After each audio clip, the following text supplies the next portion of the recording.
네, 여러분 반갑습니다. 네, 해양환경 지식나눔 온라인 라이브 특강 진행을 맡은 아나운서 박경익입니다. 오늘 특강은 해양수산부의 대국민 해양환경 교육 플랫폼인 국가해양환경 온라인 교육센터에서 실시간으로 진행되고 있습니다. 본 특강은 해양수산부와 해양환경공단 국가해양환경교육센터에서 공동으로 준비했는데요. 여러분께서 또 쉽고 편안하게 환경에 대해 배우고 해양환경 문제에 대해서 보다 좀 깊게 접근을 하기 위해서 저희가 해양환경에 좀 관련된 다양한 주제들로 강연을 진행하고 있습니다. 이제 어느덧 4회차에 접어들었는데요. 앞으로도 해양환경과 관련해서 또 다양한 주제들로 특강이 진행될 예정이니까요. 지금처럼 많은 관심과 사랑 부탁드리도록 하겠습니다. 네, 지금 또 많은 분들께서 접속을 해주고 계십니다. 저희 본격적으로 강의 시작하기 앞서서 몇 가지 안내 말씀 좀 드리려고 합니다. 강연 중에는 마이크는 좀 꺼주시면 감사드리겠고요. 또 채팅창 같은 경우에는 Q&A 시간이 따로 마련되어 있으니까 그때 이용해 주시면 감사하겠습니다. 네, 그럼 기후위기와 해양에 대한 주제로 해양탄소 흡수원, 블루카본 관련된 강연 진행해 주실 강사님 소개해 드리도록 하겠습니다. 국립군산대학교 권봉호 교수님 오늘 소개해 드리도록 하겠습니다. 반갑습니다. 네, 안녕하세요. 네, 오늘 이렇게 또 참여를 해 주셨는데 우리 오늘 참석자분들께 간단하게 소개 말씀 부탁드리겠습니다. 네, 안녕하세요. 군산대학교 권봉호입니다. 오늘 또 이렇게 영광스럽게 블루카본 특강을 맡게 돼서 또 영광스럽고 반갑습니다. 네, 오늘 교수님께서 기후위기와 탄소 중립의 연관성, 그리고 블루카본의 역할, 그리고 갯벌의 가치에 대해서 강의를 해주실 예정인데요. 오늘 특강을 통해서 기후위기의 심각성, 또 탄소 감축에 도움을 주는 이 블루카본을 어떻게 보존하면 좋을지에 대해서 여러분들 함께 고민해보는 시간 가져봤으면 좋겠습니다. 네, 계속 많은 분들께서 참석을 해주고 계시는데요. 그럼 오늘 강연 시작해보도록 하겠습니다. 네, 다시 한번 인사드리겠습니다. 군산대학교의 권봉호입니다. 오늘 2023년 해양경 지식나눔 온라인 라이브 특강을 맡게 됐고요. 오늘 제가 드릴 강연은 해양탄소 흡수원, 많이들 요즘에 또 관심이 많으신데 블루카본이라고 하는 것입니다. 그래서 오늘 저는 이제 블루카본 사업단 해양수산부에서 지원하고 있는 블루카본 사업단에서 연구를 맡고 있고, 개인적으로 이제 군산대학교의 해양기후생태연구센터에서 블루카본 연구를 진행하고 있습니다. 앞서 우리 사회자님께서 말씀해 주셨듯이 저희가 큰 세 가지 꼭지를 가지고 오늘 같이 얘기를 나눠보려고 합니다. 첫 번째는 우리가 지금 기후 위기 또 얘기를 많이 하는데요. 또 블루카본을 얘기하기 앞서서 얘기를 안 할 수 없을 것 같습니다. 그리고 이 위기를 해결하기 위한 방법으로서 대두되고 있는 탄소 중립에 대한 이야기를 조금 말씀드리고요. 그리고 오늘 본격적인 주제인 블루카본에 대한 얘기를 좀 말씀드리고, 마지막으로 이제 온라인 특강을 보니까 이 얘기를 하시는 분이 많지 않더라고요. 또 지난 시간에 지난주에 또 다른 해운호 박사님께서 오셔서 갯벌에 이제 여러 가지 말씀하셨을 텐데 좀 다른 관점에서 갯벌 이야기를 좀 마무리하고 강의를 마치려고 합니다. 먼저 이 얘기를 드릴 수밖에 없는 게, 우리가 올여름 엄청 더우셨잖아요. 네, 저도 엄청 더웠습니다. 그래서 우리 기후 제어로 인한 전 지구촌이 고통을 받고 있습니다. 이렇게 왼쪽 사진을 보시면 이탈리아의 가뭄, 홍수, 그리고 소말리아의 가뭄, 홍수, 그다음에 캐나다 최근에 이제 아직도 불이 안 꺼졌다고 하던데요. 얼마가 탔다고, 한반도 몇 배가 탔다고 하는 산불, 그리고 폭염, 또 스페인의 40도 폭염, 다양한, 그리고 이제 가운데 사진을 보시면 최근에 나온 사진인데요. 유럽 7월 보니까 7월 며칠인가요? 19일인가요? 7월 유럽의 사진입니다. 보면은 40도가 넘는 지역이 많고 46.2도까지 올라가는 지역도 있었고요. 지금까지는 우리가 지구 온난화라는 말을 썼는데, 최근에 유엔 사무총장께서 말씀하시길, 유엔에서 뭐라고 그러냐면 지구 열대화다. 그래서 지구 열대화가 뭔가 하고 제가 찾아봤어요. 그랬더니 보일링이라는 단어를 쓰더라고요. 지금까지 지구 온난화라고 해서 글로벌 워밍이라는 단어를 넘어서서 이제는 글로벌 보일링 시대가 이제 개막된 것 같습니다. IPCC라고 기후 변화에 관한 정부 간 협의체 이제 IPCC 이제 기후 변화를 유엔 산하의 가장 그 기후를 다루는 협의체인데요. 여기서 부정기적으로 한 7년에서 8년 정도에 한 번씩 그 평가 보고서를 제출을 하는데 21년도 평가 보고서에 이렇게 되어 있습니다. 6차 보고서에 뭐냐면 1.5도씨 얘기를 많이 들어보셨을 텐데 1.5도씨라는 게 뭐냐면 금세기 말까지 우리가 산업화 이전보다 1.5도씨 이하로 제한을 시켜야 우리 인류가 생존할 수 있다. 그러니까 굉장히 1.5도씨라는 굉장히 기후변화에 있어서 굉장히 중요한 수치인데요. 거기에 대한 근거를 제시를 했고 과거, 현재, 미래에 대한 를 보고했습니다. 여기서 드리고 싶은 말씀이 뭐냐면 이미 기온 상승이 1.5도씨를 금세기 말까지 목표를 하고 있는데 벌써 1.09도씨가 상승했다는 겁니다. 더 심각한 거는 100년 사이에 0.78도씨 상승했는데 최근 10년 사이에 0.31도씨 상승했다는 거죠. 그리고 이제 우리가 그 관심 가지고 있는 바다의 문제는 뭐냐면 해수면이 3.7mm 정도 상승했다는 겁니다. 연평균. 그런데 이게 21년도 보고서인데요. 올해 4월에 보고한 WMO 세계 기상기구에서 발표한 거는 매년 이제 전 지구 기후 현황 보고서라는 걸 발표를 합니다. 그래서 여기에 보시면 온실가스 농도가 이미 CO2 농도가 415 ppm 그리고 평균 해수면 상승 속도가 앞서 제가 말씀드린 대로 3.7mm였는데 벌써 1년 지난 사이에 지난 10년 동안의 평균이 뭐냐면 4.62mm 정도로 이제 벌써 0.5mm 정도 상승했다는 거죠. 그런 걸 보면 2003년에서 12년 그 전 10년에 비해 1.5배가 상승했다는 걸 알 수가 있습니다. 그리고 연평균 기온 동안 앞서 제가 IPCC 보고서에서는 1.09도씨라고 말씀드렸는데 그새 1년 사이에 산업화 이전보다 1.15도씨 상승했다고 합니다. 이와는 별도로 제가 지난 4월 어떤 보고에 의하면 이미 1.5도씨가 상승했다라고 하는 보고도 있을 정도로 지금 전 지구적으로 온도가 상승하고 있다는 걸 볼 수 있습니다. 아래 그림을 보시면 이게 그 전 지구 기후 현황 보고서에 나와 있는 그림을 가지고 왔는데요.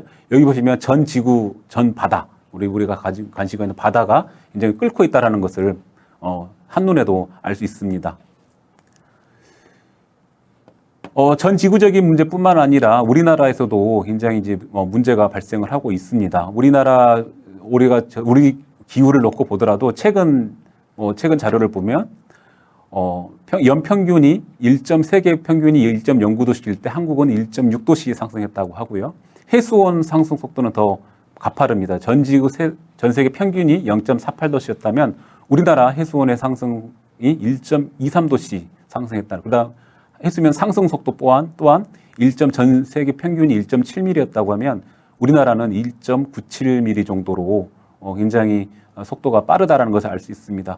그리고 한반도 주변의 오존 분포 현황을 보시면 이건 많은 얘기를 들으셨을 겁니다. 우리가 더 이상 오징어를 우리 제일 유연한 명태인데요. 명태를 먹기 힘든 그런 상황이 되어 있죠. 명태라는 거는 이제 한대성 어종인데 벌써 이제 북쪽으로 상승 수역이 올라갔다는 걸 알 수 있죠. 오른쪽을 보시면 이게 2030년 한국의 이제 침수 지도입니다. 지금 이렇게 동해안 쪽으로는 그렇게 위험하게는 보이지 않는데 서해안 쪽으로 보면 이게 지금 이 그림은 이제 제가 그린피스에서 가져온 그림인데요. 보시면 지금의 기온 상승 속도가 그대로 유지된다는 가정 하에서 보시면은 인천, 경기 지방뿐만 아니라 그 새만금을 비롯한 충청남도, 전라북도 지역, 그다음에 전라남도 지역에도 굉장히 침수가 됐다는 것을 알 수 있습니다. 그 정도로 지금 해수면 상승 속도가 굉장히 빠르다라는 것은 우리가 같이 공감대를 같이 가질 수 있을 것 같습니다. 그뿐만 아니라 우리 동해안 쪽으로 오면은 문제가 생긴 게 뭐냐면 굉장히 그 기후 변화로 인해서 지구 온난화로 인해서 또는 지구 열대화로 인해서 해수원이 증가할 뿐만 아니라 해양의 에너지도 굉장히 많이 받습니다. 그래서 그 해양 에너지 때문에 그 에너지로 인해서 연안의 침식 문제도 굉장히 심각하고 일어나고 있습니다. 동해안이 특히 이제 문제가 되고 있는데요. 5년 새에 축구장 132개의 넓이 해면이 사라지고 집이 잠겨버릴 것 같습니다. 이런 불안에 떠는 주민들도 있는데요. 최근에도 얼마 전에도 그 백중사리 때 이게 굉장히 또 문제가 된 것도 저희가 확인할 수 있습니다. 그럼 지금까지 우리가 이제 기후 변화로 인해 해양 또 우리 삶의 터전의 문제에 대한 것들을 이제 문제가 되고 있다라는 것을 알게 됐는데요. 그럼 어떻게 해야 되겠느냐? IPCC 6차 보고서에 이렇게 명확하게 정리를 하고 있습니다. 온실가스 배출량은 지금 이 순간이 정점이어야 하고 2030년에 지금의 절반 수준이어야 되고 그래야 2050년에 갔을 때 탄소 중립을 이룰 수 있다라고 하면서 탄소 중립에 일을 해야 되는 이유에 대해서 명확하게 얘기하고 있습니다. 아래의 그림이 제가 이제 IPCC 보고서에서 평가 보고서에서 가져온 그림인데요. 맨 아래 그림이 의하지만이 최저 배출 시나리오야만이 2050년에 갔을 때 우리가 이제 1.5도씨 이하로 2100년에 1.5도씨 이하로 제한할 수 있다라고 명확하게 얘기를 하고 있습니다. 그래서 전 세계적으로 우리가 2015년에 이게 이제 1.5도씨에 대한 얘기가 2015년 파리 협정에서 이제 극적으로 채택이 됐고요. 현재는 전 세계 152여 개국 이상에서 탄소 중립을 이행을 선언을 한 바 있습니다. 그래서 유엔에서는 2030년까지 2010년 대비 45% 감축이 필요하고 그렇게 되어야지만이 2050년에 가서 탄소 중립을 이룰 수 있다고 얘기하고 있습니다. 그래서 이제 탄소 중립이라는 것은 더 이상 우리가 선택의 문제가 아니라 필수적인 문제라고 할 수 있겠는데요. 우리나라에서도 탄소 중립을 선언을 한 바 있습니다. 그러니까 탄소 중립이라는 게 간단하게 너무 이제 큰 일이긴 하지만 간단히 설명하면 온실가스 배출량을 줄이고 온실가스 흡수량을 늘려서 더 이상 그러니까 흡수와 배출과 흡수가 동일하게 돼서 더 이상 대기 중으로 이산화탄소를 비롯한 온실가스가 증가되지 않게 하는 상태가 바로 탄소 중립이 되겠습니다. 이게 이제 우리 2021년도에 정부에서 발표한 첫 번째 이제 탄소 중립 시나리오인데요. 여기서 우리나라에서 얼마만큼 탄소를 배출하고 있는가를 살펴보면 연간 우리나라에서 대략 지금 총 배출량의 2018년 기준에 6억 8천만 톤 정도 배출을 하고 있습니다. 그 중에서 전환, 산업, 쭉 그런 부분은 수송, 각 분야별로 있고요. 그 아래쪽에 보시면은 위에 칼럼이 이제 배출이고 아래 칼럼이 이제 흡수인데요. 지금 현재 흡수원으로 있는 것이 지금 2018년 기준으로 한 4,100만 톤 정도 흡수를 하고 있습니다. 여기서 흡수원은 대부분 지금 산림 부분인데요. 산림 부분이고 2050년에 갔을 때 2,500만 톤, 2,500만 톤 정도로 지금 이게 값이 오히려 더 줄어드는데요. 그 이유는 산림이 이제 노후화되면서 탄소 흡수력이 좀 떨어집니다. 그러다 보니까 2050년에 가서 훨씬 더 떨어지게 되어 있는데 그것들을 더 늘려서 그나마 조금 더 늘리는 게 지금 정부의 목표입니다. 그리고 2050년에 가기에 앞서서 2030년을 기준으로 했을 때 2030년에서 2018년 대비 40% 감축안을 제시한 바 있습니다. 거기에 보시면은 NDC가 원래 지금 아래쪽 보시면 흡수원 분야에 2018년에 한 4,100만 톤이었던 것을 그대로 원래 최초의 계획은 한 2,200만 톤 정도였습니다. 그래서 한 400만 톤 정도 늘려서 한 2,600만 톤 정도로 만들겠다는 게 정부의 목표입니다. 이거는 이제 지난 문재인 정부에서의 발표 값이었고요. 네, 이 부분은 올 윤석열 정부에서 탄소 중립 녹색성장 국가 전략에서 새롭게 이제 발표한 부분인데요. 앞서 위에 배출 부분에서는 그대로 좀 수치의 변화가 있는데 흡수원 분야에서는 그대로 2,600만 톤 정도를 흡수하겠다는 게 지금 정부의 목표입니다. 거기 보시면 대부분 산림이 상당 부분을 차지하고 있고 해양에서는 여러 가지 이제 오늘 이제 본격적으로 드릴 말씀인 블루카본과 관련된 연안습지 복원과 보호 그리고 바다숲 조성 등 해양 흡수원을 확대하겠다라고 하는 부분이 오늘 오늘 주제인 이제 블루카본이 되겠습니다. 이와 더불어서 해양수산부에서는 2050년 해양수산 분야 탄소 네거티브를 이제 선언한 바 있습니다. 그래서 탄소 중립을 넘어서서 훨씬 더 많은 탄소를 이제 흡수하겠다는 게 지금 해양수산부의 목표인데요. 그래서 간단히 우리가 이제 앞서 제가 우리나라의 탄소 배출량이 한 7억 2천만 톤, 6억 8천만 톤 정도 되는데요. 그 부분에서 해양수산 분야에서 지금 배출하고 있는 탄소 양이 한 400만 톤 정도 됩니다. 그러니까 우리나라 전체에서 배출하는 양에 비하면 아주 작은 수치인데요. 위에 이제 수치를 보시면 해운 분야에서 지금 18년 기준으로 한 102만 톤 정도, 그리고 수산 어촌 분야에서 300만 톤 정도 배출을 하고 있는데, 그리고 이제 그 다양한 분야에서 이제 흡수를 하겠다는 건데요. 뭐 2050년을 기준으로 놓고 보면은 해운 분야에서 31만 톤 정도 배출량을 줄이겠다. 그리고 수산 분야에서는 한 12만 톤 정도 줄이겠다.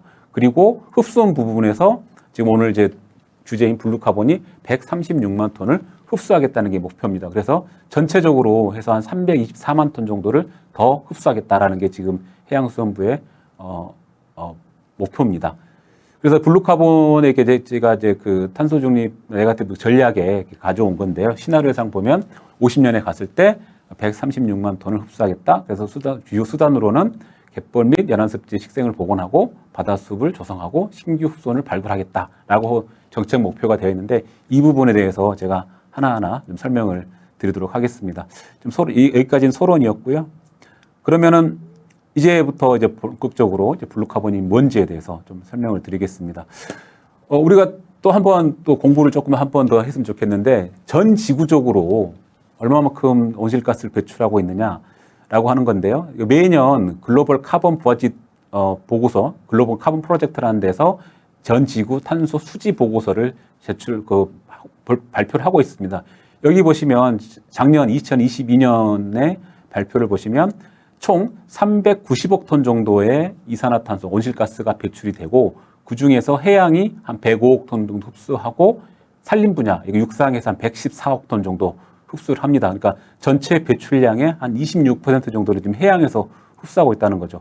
더 큰 문제는 뭐냐면, 우리가 한 가지 기억해 두셔야 될 것이, 지금 매년 191억 톤 정도의 온실가스가 매년 우리 지구의 대기로 계속 배출되고 있다는 겁니다. 이 숫자를 우리가 여기서 제로로 만들어야 되는 게 우리의 지금 당면 과제가 되겠습니다. 어쨌든 중요한 부분을 여기서 드리고 싶은 말씀은 뭐냐면, 바다가, 해양이 산림에 버금가는, 육상에 버금가는 양만큼의 이산화탄소를 흡수하고 있다는 게 지금 주요 포인트가 되겠습니다. 그렇다고 해서 모든 것이 다 블루카본이 되지는 않고요. 지금 현재 이제 좁은 의미의 블루카본이라고 이제 조금 제가 정의를 하는데요. 블루카본이라고 하는 건 지금 현재 IPCC, 아까 앞서 말씀드린 기후변화에 관한 정부 간 협의체, 이제 IPCC에서 그 탄소 흡수원으로서 인정하고 있는 게 지금 여기 영어로 써서 죄송한데 타이달마시, 우리말로는 염습지라고 합니다. 그리고 맹그로브, 그리고 시그레스, 이제 해초지 또는 잘피라고 얘기하는데, 이 세 가지 소식지에 대해서 여기에서 흡수하는 것들을 이제 블루카본으로 이렇게 정의를 하고 있습니다.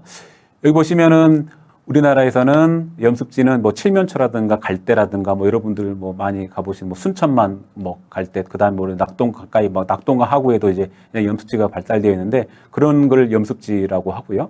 그리고 맹그로브는 우리나라에는 아직은 없습니다. 제가 아직은 없다고 말씀드리는 게 뭐냐면, 지금 최근 연구에 저희가 또 기후 시나리오 상에 보면 한 빠르면 뭐 좀 왔다 갔다 하는 게 있는 한 2040년 정도면 우리나라도 맹그로브가 살 수 있는 환경이 재생이 된다라는 게 지금 최근 연구 결과인데요. 그래서 아직은 없다고 말씀을 드리겠습니다. 그래서 그 열대지방에 있는 맹그로브가 있고요. 그리고 그다음에 잘피, 이렇게 세 가지 서식지에 대해서는 현재 이제 블루카본 인정하고 있고, 해양수산부에서는 2017년부터 이제 블루카본 연구에 이제 지원하고 있는데, 거기에도 우리가 이제 오늘 또 주제 중에 하나인 갯벌에 대한 연구를 좀 진행을 해왔습니다. 거기 보시면 지금 염습지가 숫자를 잠깐 좀 설명을 드리면, 연간 0.헥타르당 0.91톤 정도 지금 흡수하는 걸로 되어 있고요. 맹그로브 1.62톤, 잘피가 0.43톤 정도 되는데, 비식생 갯벌은 거의 그 잘피 정도에 버금가는 양 정도의 양을 이제 흡수한다고 이제 연구가 되어 있습니다. 그러면 이제 블루카본의 역사에 대해서 간단하게 좀 말씀드리면, 블루카본이 블루카본이 인정된 거는 2013년입니다. 2013년에 IPCC에서 내셔널 국가 온실가스 인벤토리라고 해서, 우리가 매년 앞서 제가 처음에 보여드렸던 우리나라에 7억 2천만 톤을 배출하는데, 거기에 이제 그게 인벤토리거든요. 일종의 인벤토리인데, 거기에 얼마만큼 흡수하는지를 방법론을 만들어서 합니다. 거기에 이제 연안습지, 맹그로브, 염습지, 해초지가 이제 처음으로 추가가 됐습니다. 이게 이제 블루카본의 뭐 간단한 역사인데요. 처음 이제 블루카본이라고 하면은 지금은 많이들 알고 계시는데 이 단어가 처음 나오기 시작한 거는 2009년입니다. IUCN에서 이제 블루카본과 관련된 이제 보고서를 제출을 했고요. 그러니까 그 발표를 했고 그 이후에 2013년에 아까 말씀드린 IPCC 그 인벤토리에 추가가 됐고 우리나라에서는 2016년에 이제 오늘 우리 주관하시는 해양경공단 그리고 KMI 등 그다음에 서울대학교 제가 있을 때 이제 같이 자문해서 기획 연구를 했고 2017년부터 본격적으로 연구가 시작이 됐습니다. 그래서 저는 이제 2017년 연구부터 이제 본격적으로 합류해서 지금 이제 갯벌 부분 이런 부분을 연구를 같이 해왔고요. 그리고 2017년부터 21년까지 1단계 연구가 완료가 됐습니다. 그리고 작년부터 이제 26년까지 블루카본 기반 기후변화 적용 해양 조성 기술 개발 사업이라고 해서 지금 서울대학교에서 주관으로 블루카본 사업단을 만들어서 지금 연구를 진행을 하고 있습니다. 그래서 이제 블루카본으로 지금 이제 아래 표를 좀 설명을 드리고 있는데 현재 블루카본으로 인정하고 있는 거는 맹그로브, 염습지, 잘피 이렇게 되어 있고요. 그래서 블루카본이 뭐냐, 어떤 것이 블루카본이냐라고 하는 것들에 대한 것들이 딱히 정해진 건 없지만 이제 여러 학자들이 이렇게 한 6가지 카테고리를 이제 정해놨어요. 뭐 이렇게 정리를 했습니다. 그리고 첫 번째가 뭐냐면 실제로 그 서식지에서 온실가스를 제거하느냐, 첫 번째 기준이 되겠고요. 두 번째는 그 온실가스를 제거했다고 해서 그냥 되는 게 아니라 이걸 장기간으로 이제 저장을 해야 되는 거예요. 그러니까 대기 중에 있는 온실가스가 장기간 어딘가에 격리가 돼서 나오지 않는 상태가 되어야 된다는 거죠. 그리고 세 번째는 내가 어떤 그런 서식지를 만들었을 때, 복원하거나 했을 때 그게 다른 부정적인 영향이 있을 수 있느냐, 그런 부분이 있고요.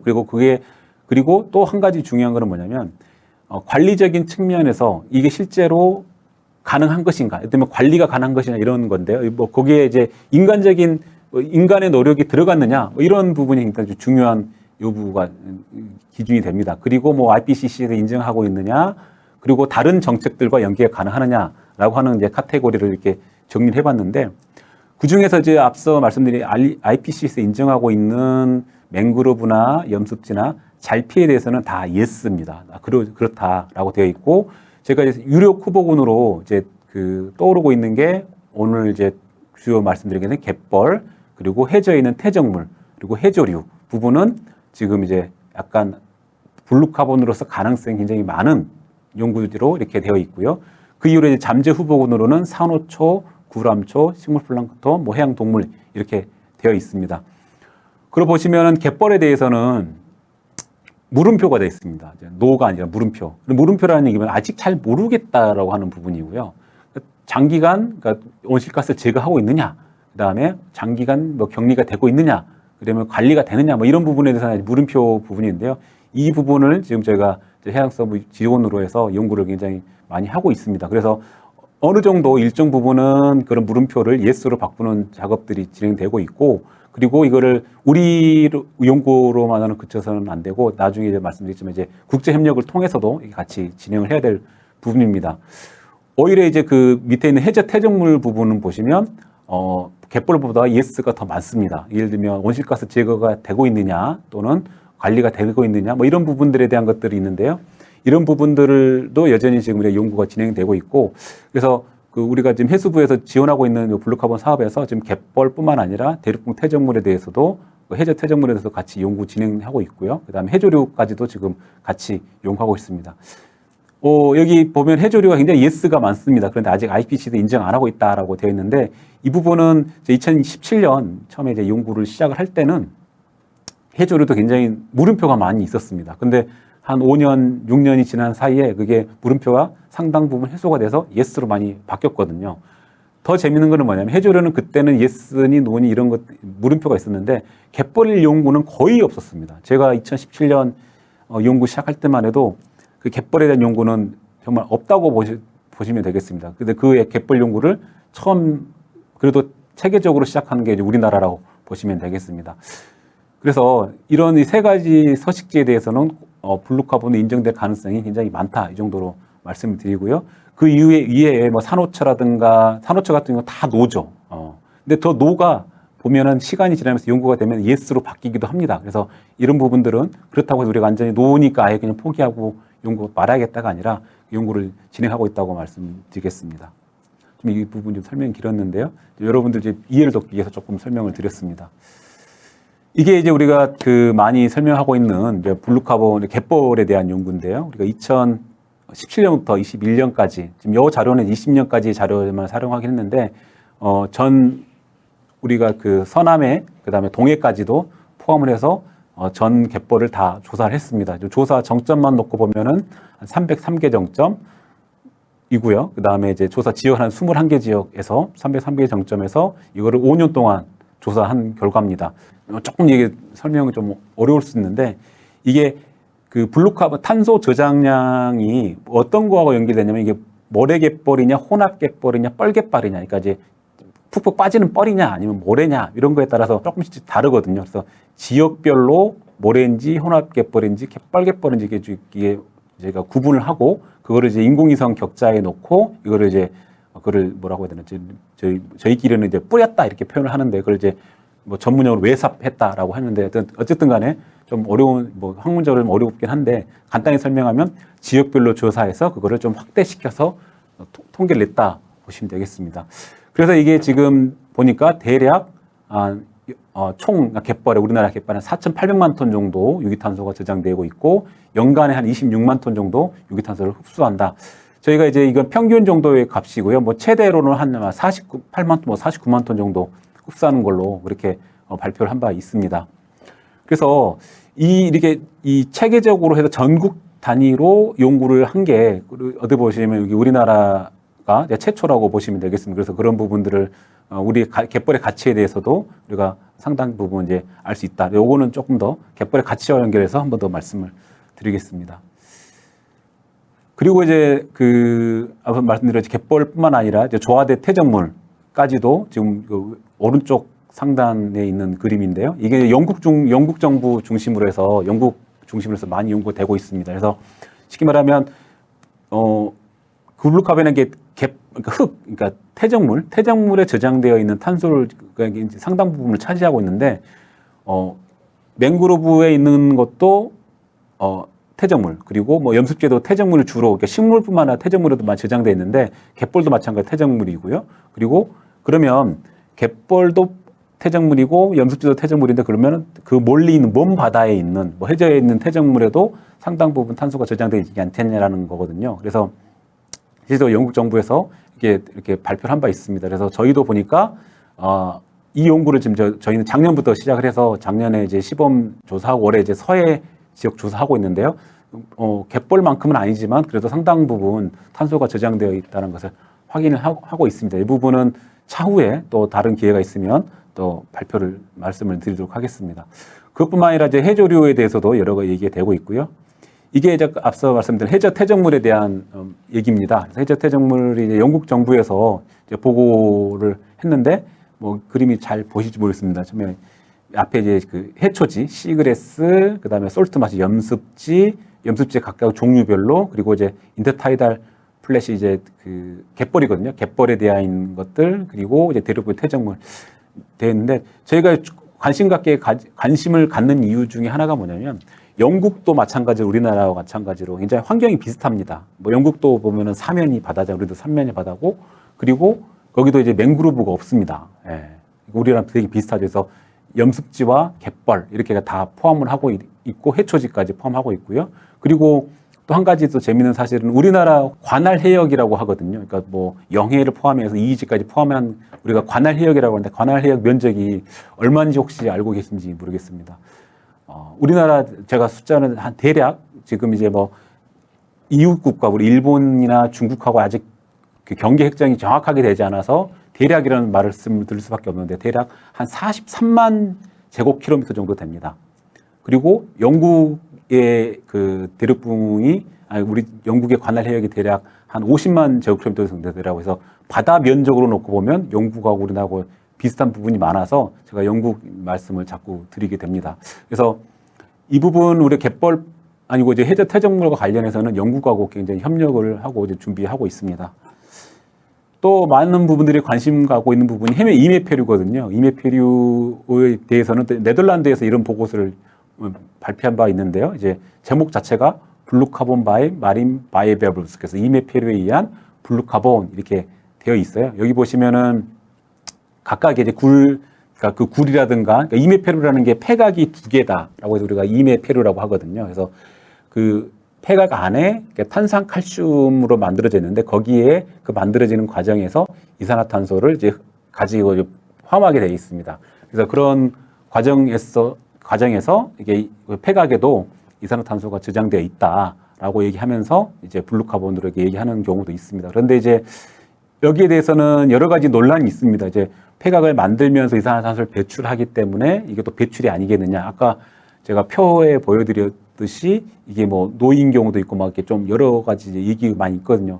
그럼에도 불구하고 이게 실제로 그런지 안 그런지에 대한 것들에 대한 게 논란의 여지가 있고 그래서 연구가 필요하다. 그래서 이제 블루카본 우리 사업단의 이제 연구진에서 이 부분에 대해서 같이 연구를 하고 있다라고 말씀드리겠습니다. 이게 왜 중요하냐면 우리나라의 이제 그 이메페류, 대표적인 이메페류가 뭐 홍합도 있고 하지만 굴을 많이 먹거든요. 그래서 연간에 우리나라에서 생산되는 굴의 양이 대략 한 30만 톤 정도 됩니다. 그 중에서 굴 생산량이 뭐 12%가 탄소 정도인데 30만 톤에 12%라고 해도 한 3만 톤이 꽤 많은 양이거든요. 그런 것들이 활용할 수 있다고 하면 얼마든지 이게 중요한 거기 때문에 이것도 블루카본에 대해서 연구를 하고 있다 말씀드리겠습니다. 그래서 우리가 앞서 뭐 갯벌이라든가 뭐 해저 퇴적물이라든가 뭐 굴이라든가 뭐 해조류라든가 다양한 블루카본에 대해 새로운 블루카본을 이제 찾고 우리가 다 인정받기 위한 노력들이 굉장히 필요한데요. 이 부분은 우리나라의 노력만으로는 안 됩니다. 그래서 이게 그 국제 협력을 통해서 이제 많이 진행을 돼야 될 텐데요. 그전 정부부터 우리 장관님도 이제 인도네시아에 가셨을 때 저도 같이 동행을 했었습니다만은 그래서 블루카본 협력 부분에 대해서 굉장히 관심을 가지고 있고요. 그리고 매년 그 유엔 기후변화 협약 총회 당사국 총회가 이제 매년 말에 열리는데 거기에 가서도 이제 블루카본에 대해서 많이 다루고 있습니다. 그리고 최근에 우리가 이제 그 갯벌을 인정받기 위한 우리 국제 포럼도 지금 진행을 하고 있는데요. 최근에 지금 오른쪽 상단에 이제 그림이 지난 5월에 있었던 서울에 있었던 포럼 사진입니다. 그래서 여기에서는 저희가 예를 들면 IPCC에서 그 블루카본 이렇게 인벤토리를 담당하시는 이제 의장님 모시고 같이 이렇게 얘기를 했는데 여기서 재밌는 거는 또 흥미로운 거는 갯벌이 충분히 블루카본으로서 가능하고 이런 부분들을 여러 가지로 좀 같이 하는 게 중요하겠다라고 말씀하셨습니다. 그래서 우선은 우리가 이제 그 내년에는 갯벌 블루카본에 대해서 IPCC 의제 제기를 하려고 합니다. 의제를 제출해서 인정받는 노력을 하려고 하고요. 그리고 또 블루카본 또 주요 우리 협력 국가 중에 하나가 인도네시아입니다. 그래서 인도네시아에도 우리나라에 아까 맹그로브 말씀드렸는데 맹그로브가 가장 많이 분포한 나라가 인도네시아고요. 또 인도네시아 맹그로브만큼 갯벌도 가장 넓은 나라가 인도네시아입니다.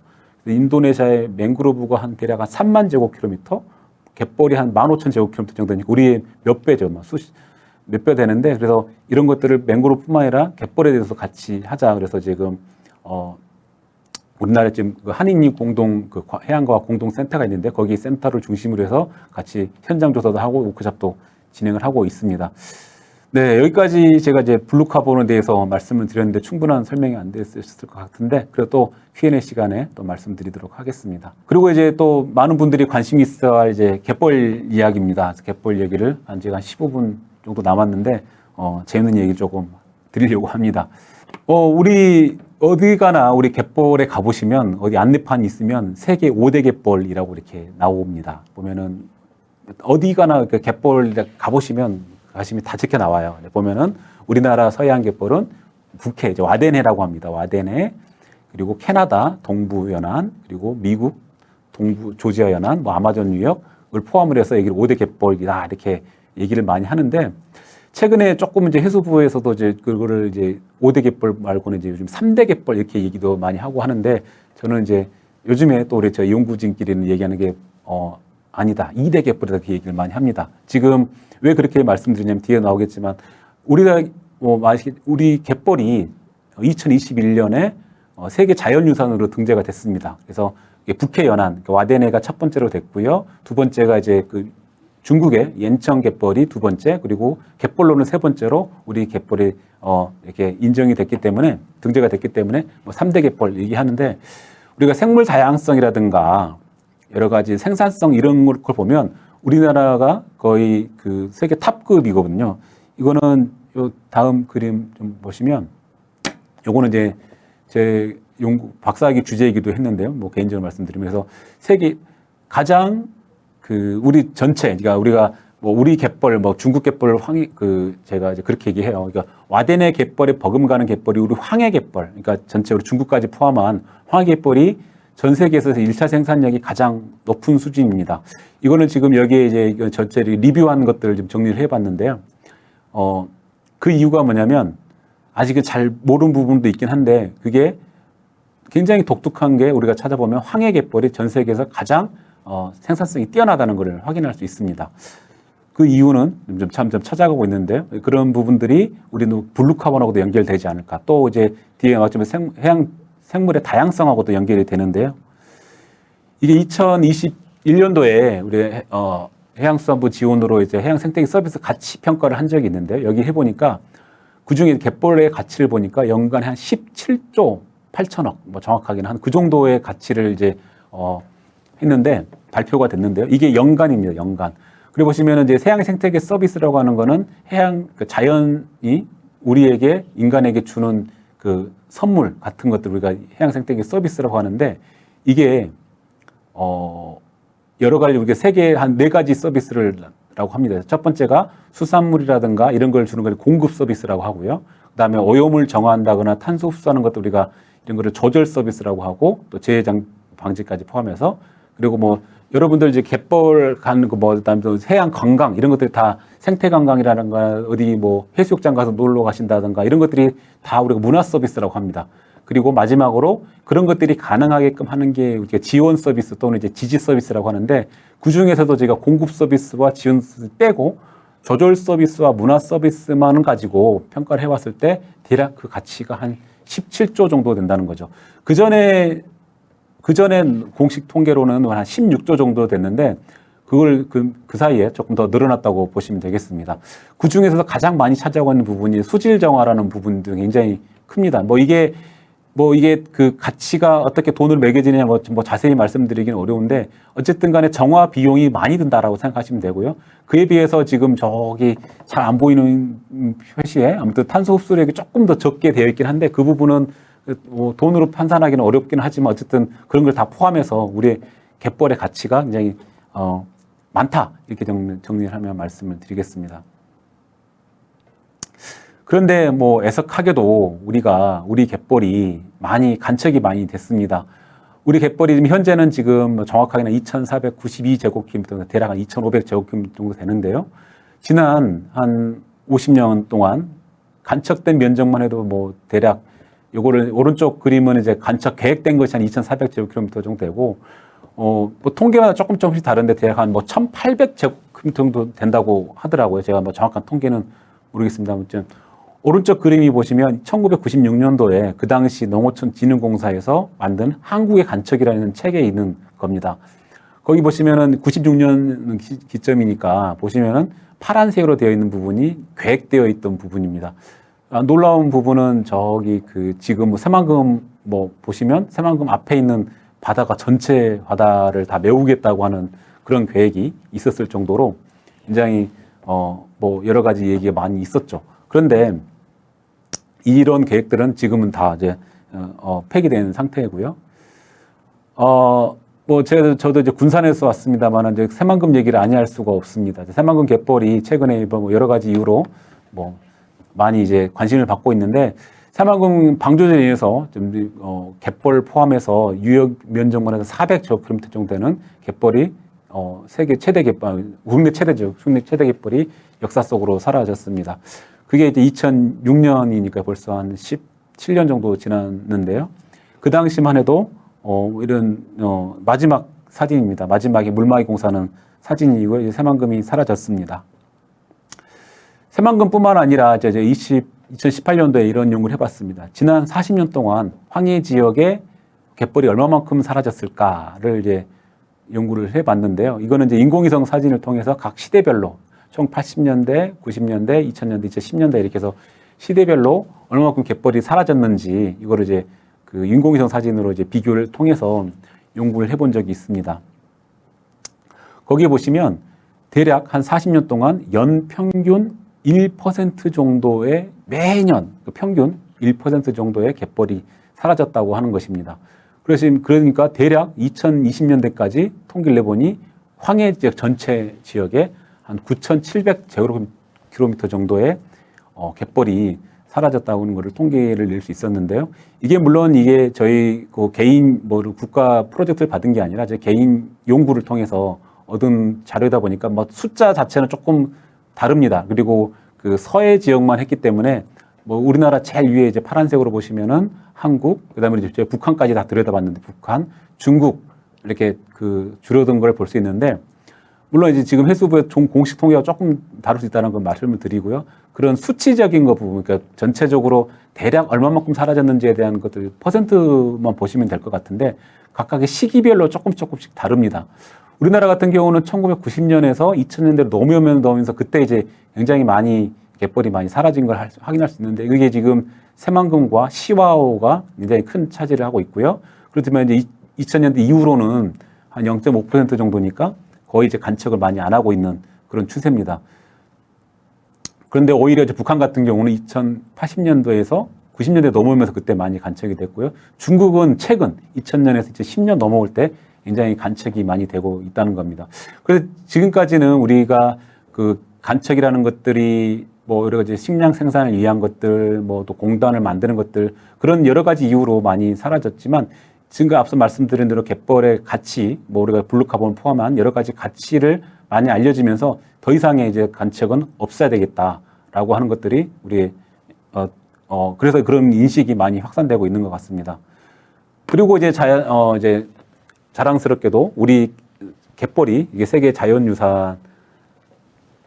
자연유산으로 두 번째로 이제 선정이 됐는데요. 우리나라 전 세계 자연유산 중에 200여 개 중에 우리나라가 두 개가 우리나라죠. 첫 번째는 뭐 당연히 아시지만 제주도입니다. 제주도가 첫 번째고 그리고 우리가 두 번째로 갯벌이 이렇게 등재가 됐는데 재밌는 거는 여러분도 혹시 유네스코 홈페이지에 들어가 보시면 이게 오른쪽 그림인데요. 이게 갯벌 GTBOL 그래서 우리 용어 우리말이 들어가 있습니다. 우리말이 갯벌 그러면서 컴마 치고 한국의 갯벌이다 이렇게 등재가 됐습니다.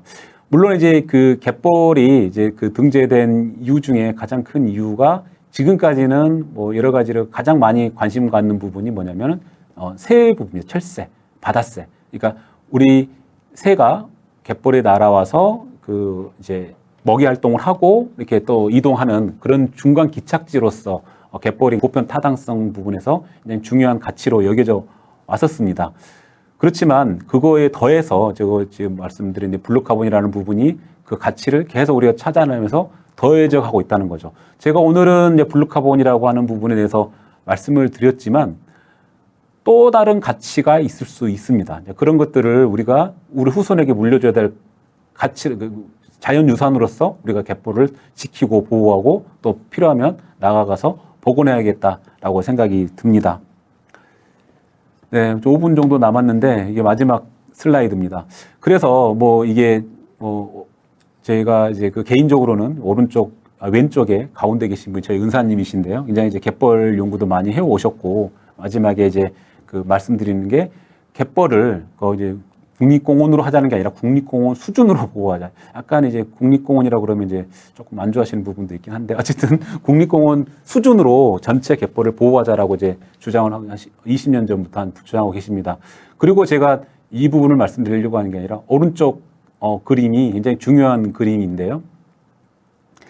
작년 12월에 협약이라고 해야 되나 이게 국제적인 약속이 이제 맺어졌는데 그게 바로 쿤밍, 그러니까 생물 다양성 협약입니다. 생물 다양성 협약에서 뭐라고 그러냐면 쿤밍 몬트리올 뭐 글로벌 생물 다양성 프레임워크 뭐 그렇게 얘기를 하는데 목표를 2030년까지 육상과 해양의 30% 정도를 우리가 보호하자. 그러니까 보호구역을 지정하자는 거죠. 거기에 더해서 훼손된 생태계의 30%를 복원하자까지도 포함이 되어 있습니다. 그래서 근데 한 가지 우리가 기억해 두셔야 될 수치가 있습니다. 우리나라의 해양 보호구역이 지금 여러 가지를 다 포함을 해서 한 2.1% 정도 수준입니다. 그게 2030년까지 얼마 남지 않았냐, 7년 정도 남았는데요. 거기에 우리가 30%까지 보호지역으로 지정을 해야 되는 부분이 있는데 그건 굉장히 어려운 수치일 것 같습니다. 그럼에도 불구하고 우리가 탄소 흡수도 해야 되고 여러 가지 생물 다양성도 확보하기 위해서는 어려운 숙제지만 우리가 나아가야 될 길이 이미 우리 국제적으로도 지금 거기 추세에 따라가야 되지 않겠냐라고 생각이 들고요. 그리고 이제 뭐 여러 가지 그 새만금 얘기도 하는데 이미 제가 주요 신문에서도 그렇게 나옵니다. 뭐 신문에 그냥 제가 가져왔는데요. 새만금 계획을 포기해야 새만금이 산다. 그러니까 여러 가지로 지금까지 우리가 해왔던 정책들을 지금은 한 번쯤 바꿔야 될 때라는 거죠. 그래서 우리가 한번 인식전환이 필요하다는 얘기고요. 그리고 아래 그림은 해양수산부와 현대기아차하고 협약을 맺은 겁니다. 연 49만 톤. 아까 이제 갯벌 이야기인데요. 갯벌을 복원하는 데 있어서 기아에서도 이제 관심을 가지고 이러고 있는데 여러 기업들에서도 굉장히 관심이 많습니다. ESG 경영뿐만 아니라 여러 가지 분야에서 관심이 많은데 이제 시대는 블루카본은 마무리를 하자면 이제는 보호와 복원의 시대다. 영어로 이제 컨저베이션, 영어로 이제 뭐 복원은 이제 리스토레이션이라고 얘기하는데요. 이제는 더 이상 우리가 개발의 시대를 지나서 이제 그 보호와 복원의 시대로 가야 된다라고 이렇게 말씀을 드리면서 이상 마치겠습니다. 네, 강의 여기서 이렇게 마치도록 하겠습니다. 저도 옆에서 강의를 계속 들었는데, 블루카본에 대한 이게 이제 주제 자체가 다소 이제 생소한 면이 있었는데, 이해가 잘 됐습니다. 크게 이제 기후 위기에 따른 해양 환경의 중요성 말씀해 주시면서 뭐 지구 열대화 짚어주셨고, 또 우리나라 갯벌의 우수성, 그리고 뭐 보전 보호의 중요성, 그리고 블루카본의 뭐 등장 배경부터 여러 가지 종류들 아주 자세하게 설명해 주셨는데 또 2017년부터 직접 또 연구를 진행하신 또 경험에 기반해서 또 구체적으로 사례까지 알려주시니까 굉장히 유익했던 시간이었던 것 같습니다. 지금 참석자 여러분들께서도 질문 계속 올려주시면서 아마 저랑 같은 마음으로 강의 잘 들으셨을 텐데 그럼 이제 Q&A 시간을 좀 가져보도록 하겠습니다. 오늘 강연과 관련해서 궁금한 점들이 있으면 여기 참석자분들 Q&A 이제 올려주시면 되겠고요. 저희 실시간 Q&A 참여해주시면 추첨 통해서 5분께 치킨 기프티콘 드리고 있거든요. 네, 많은 참여 부탁드리겠고요. 그럼 질문이 올라오는 걸 좀 기다리면서 제가 먼저 질문 하나 드리도록 하겠습니다. 앞서 이제 갯벌에 대해서 말씀을 해주셨습니다. 이제 블루카본으로서의 가능성이 이제 충분히 있는 갯벌이라고 할 수 있겠는데 이 갯벌 자체가 아무래도 온실가스를 흡수를 하다 보니까 블루카본으로 이제 인정이 되는 거겠죠. 정확히 좀 어떤 원리로 흡수가 되는 걸까요? 네, 기본적으로 산림도 마찬가지. 산림으로 치면 나무가 이렇게 광합성을 하고 거기에 나무 목재, 그러니까 나무 자체 이렇게 저장하고 있다고 보시면 그걸 그린 카본이라고 얘기하는데요. 갯벌도 마찬가지로 갯벌에 눈에 보이진 않지만 그 미세조류, 광합성의 미세조류가 있습니다. 그 미세조류가 광합성을 해가지고 그거를 이렇게 차곡차곡 일부는 이제 물고기 먹이로도 쓰이지만 그게 갯벌에 차곡차곡 쌓이는 게 첫 번째고요. 물론 두 번째는 다른 뭐 여러 가지 육상으로부터 들어오는 탄소가 유기탄소가 이렇게 저장되고 있는 부분도 있는데 최근 연구에 의하면 상당 부분 미세조류에 의한 광합성에 의한 탄소 부분이 이제 많이 되고 있다라고 하는 거. 지금 최근에는 이제 저희가 지금까지 연구는 얼마만큼 저장되고 있는지 뭐 쌓이고 있는지에 대한 연구했다면 그럼 어떻게 쌓이는지에 대한 연구는 계속 진행 중입니다. 네, 아무래도 그 과정 자체가 굉장히 좀 구체적이고 또 이렇게 뭐 쉽게 되는 게 아니라 또 여러 가지 절차 과정을 통해서 흡수를 하고 있는데 이제 세계 2대 갯벌이라고 할 정도로 우리나라 갯벌이 굉장히 좀 유명한데 그러면 이어서 우리 참석자분들 질문 한번 받아보도록 하겠습니다. 강동우님께서 교수님 좋은 강의 감사드립니다. 이렇게 말씀해 주시면서 해양 생물과 같은 해양 생태계와 갯벌 등을 탄소 흡수원으로 하는 블루카본으로 2050년 이제 탄소 중립 목표 그리고 국제적 기후 위기 대응에 효과적일지 좀 궁금하다는 이렇게 질문했거든요. 초기 단계인 블루카본보다 육상에서의 탄소 흡수원이 좀 집중을 해서 육상 탄소 중립을 더 큰 비중으로 하는 것이 훨씬 효율적이지 않을까요? 이렇게 질문해 주셨거든요. 네, 그거를 이제 굉장히 좋은 질문, 좋은 의견이신데요. 네. 물론 이제 육상 부분이 굉장히 많은 부분을 차지하는 부분은 분명히 있습니다. 네. 그렇지만 우리가 오늘 탄소에 대해서만 말씀드렸는데 해양 생태계를 보호하고 복원하는 게 탄소뿐만 아니라 생물 다양성이라는 부분도 굉장히 중요한 가치를 두고 있거든요. 그래서 이게 병립해서 같이 가야지 이것만 하고 이것만 안 하고 이런 거보다는 같이 갈 필요가 있다. 네. 그리고 상대적으로 이미 육상 부분은 상당 부분 많은 것들이 투자가 되고 있고 많이 예산도 투입되고 있습니다. 그래서 그렇지만 우리가 새롭게 떠오르고 있는 우리는 해양 생태계에 대한 것도 우리가 또 관심을 가지고 필요가 있다. 그런 부분에서 말씀을 드리겠습니다. 좀 더 이제 넓은 범위에서 생물 다양성도 중요하고 또 앞서 말씀드렸지만 이제 잠재적 블루카본이라고 해가지고 이제 또 가능성이 있는 블루카본들이 해상에는 아직 많이 가능성이 있는 만큼 그래서 중요성을 또 말씀해 주셨습니다. 네, 다음 질문은요. 우리나라 갯벌이 블루카본 중에서도 특별히 좀 우수한 이유가 있다면 어떤 것들이 있을까요? 그러니까 앞서 말씀드린 제가 우리 갯벌이 생산성이 굉장히 뛰어나다는 거예요. 그래서 미세조류가 이산화탄소를 흡수를 많이 하는 걸 결국 생산성인데 그런 것들이 더 많다 보니까 자연스럽게 이제 탄소 흡수력도 굉장히 많아지는 걸로 그렇게 말씀드리겠습니다. 그래서 또 세계 자연유산에 등재될 정도로 인정을 받은. 좋습니다. 또 이어서 질문 한번 받아보도록 하겠습니다. 박지호님께서 미래의 해수면 상승에 따른 황해 갯벌 면적의 변화는 어떻게 예측되고 있는지 궁금합니다. 이렇게 질문해 주셨거든요. 네, 굉장히 어려운 질문이고 앞으로 연구돼야 될 부분인데요. 그러니까 해수면이 상승을 하면 결국은 갯벌이 드러나고 결국은 이제 드러나는 것이 이제 갯벌이잖아요. 이렇게 물이 빠지고 나는 게 갯벌인데 해수면이 상승하면 상대적으로 이게 줄어들겠죠. 드러나는 부분이. 드러나는 부분이 줄어들고. 줄어들다 보니까 갯벌이 점점 줄어들 수밖에 없는 걸로 이제 상식적으로는.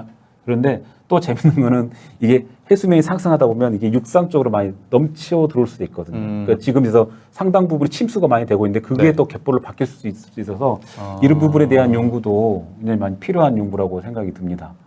기존의 갯벌 면적이 상승으로 인해서 줄어들긴 하지만 또 그만큼 육상으로 들어오면 또 다른 갯벌을 생성하게 될 수 있는 가능성이 있다 보니까. 그러니까 이 부분은 우리나라뿐만 아니라 전 세계 학자들 연안습지 관련된 학자들이 많이 주요 관심사이기도 합니다. 네, 계속해서 연구가 진행돼야 될 것 같습니다.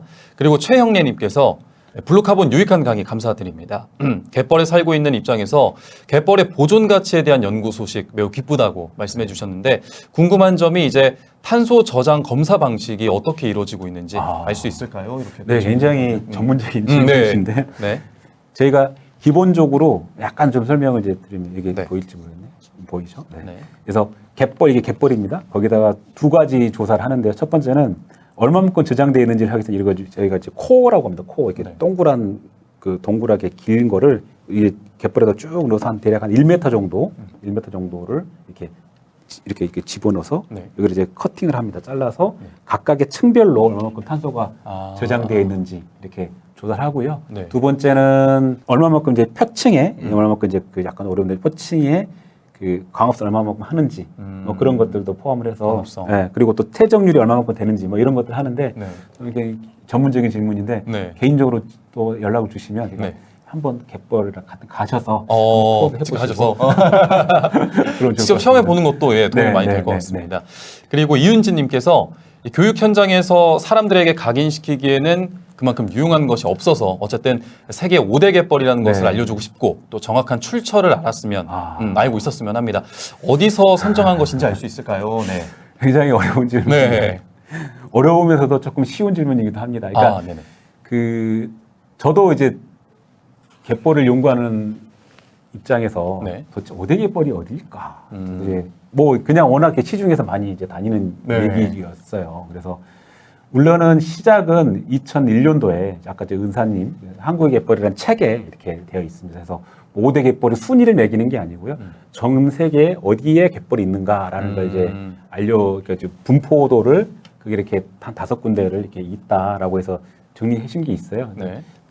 그거는 이제 각각의 좀 비싼 책입니다. 꼭 비싼 책이에요. 사실 필요 없고 그냥 도서관에 가보시면 웬만한 도서관 다 있거든요. 거기 보면 이제 5개 지역이 이렇게 되어 있습니다. 네. 네. 그리고 또 김대진님께서 네. 블루카본 서식지로서 우리나라의 잠재성 어느 정도나 되는지 궁금합니다. 우리나라의 경우 흡수 가능한 탄소 규모는 어느 정도 될 거라고 보시나요? 이렇게. 지금 이제 저기 그 갯벌뿐만 아니라 네. 이제 해적물 그리고 해조류 부분까지 지금 우선 그 세 개의 서식지를 이제 포함을 해보면 네. 그 양이 지금 제가 어느 정도로 딱 여기서 단정 짓기는 어렵습니다만 네네. 그 영국의 예를 들면 영국에서 정리한 걸 보면은 그 규모가 한 2천만 ton 정도. 2천만 톤. 예, 그 해적물에도 뭐 연간에 2천만 ton 정도 네. 저장한다고 그렇게 우리 아까 제가 말씀드렸잖아요. 영국이 한 50만 제곱킬로미터 정도 되는 네, 이제 네. 해역 면적이 네. 그리고 연간이고 그리고 그게 이제 우리 갯벌이 우리 전체 해역 면적이 한 43만 정도 되니까 그에 버금가는 정도의 값이라고 봅니다. 근데 그게 이제 얼마만큼 우리가 관리하고 보호하느냐 그게 숫자가 좀 달려 있겠죠. 네. 그래서 그런 부분들은 우리가 계속 좀 연구해야 될 부분이라고 생각합니다. 그래서 뭐 딱 그게 탄소 규모가 어느 정도 될 거냐고 하는 부분이 그 정도 말씀드리겠습니다. 네. 상당한 수치라고 맞습니다. 알 수 있을 것 같습니다. 네. 네. 그러면은 좀 이제 마무리하는 질문에서 하나 드리고 싶은 게 이제 블루카본 생태계를 지키기 위해서 네. 좀 이제 일반인들 어떤 노력을 해야 할까요?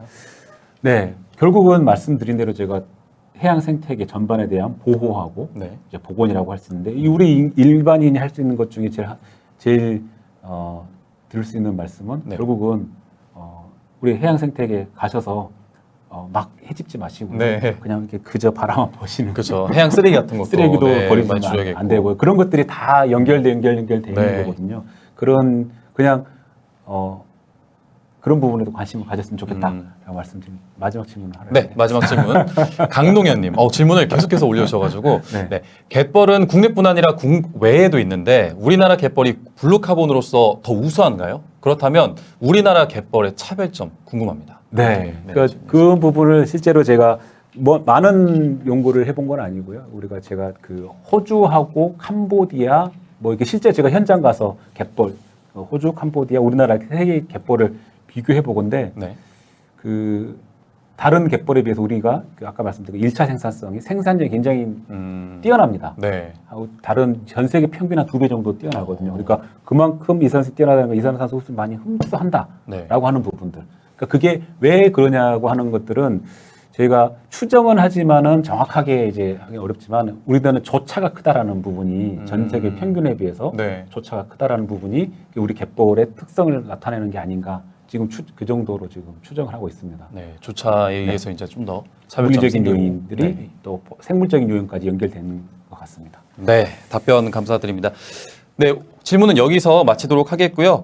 또 다양한 질문 보내주신 우리 참석자분들께 감사의 말씀드리겠습니다. 오늘 이렇게 유익한 강의와 함께 또 막힘없이 설명해주신 우리 권봉호 교수님께도 다시 한번 감사의 말씀드리겠습니다. 네. 여러분 강의 잘 들으셨는지요? 네, 해양환경 지식나눔 온라인 라이브 특강 이제 끝난 후에는 설문조사가 있습니다. 또 참여해 주시면 저희가 추첨을 통해서 10분께 커피 기프트콘 보내드리고 있거든요. 설문조사는 나의 강의실에 들어가셔서 내일 오후 1시 이후부터 가능하니까요. 잊지 말고 많은 참여 또 부탁드리도록 하겠습니다. 네, 끝으로 다음 강연은 9월 21일 목요일 오후 8시에 조류라는 주제로 한국해양과학기술원 이진학 책임연구원님의 특강이 또 진행될 예정입니다. 여러분들의 많은 참여 부탁드리도록 하겠습니다. 네, 벌써 이렇게 시간이 다 됐는데요. 오늘 온라인 특강 여기서 마무리 짓도록 하겠습니다. 시청해주신 여러분 감사합니다. 감사합니다.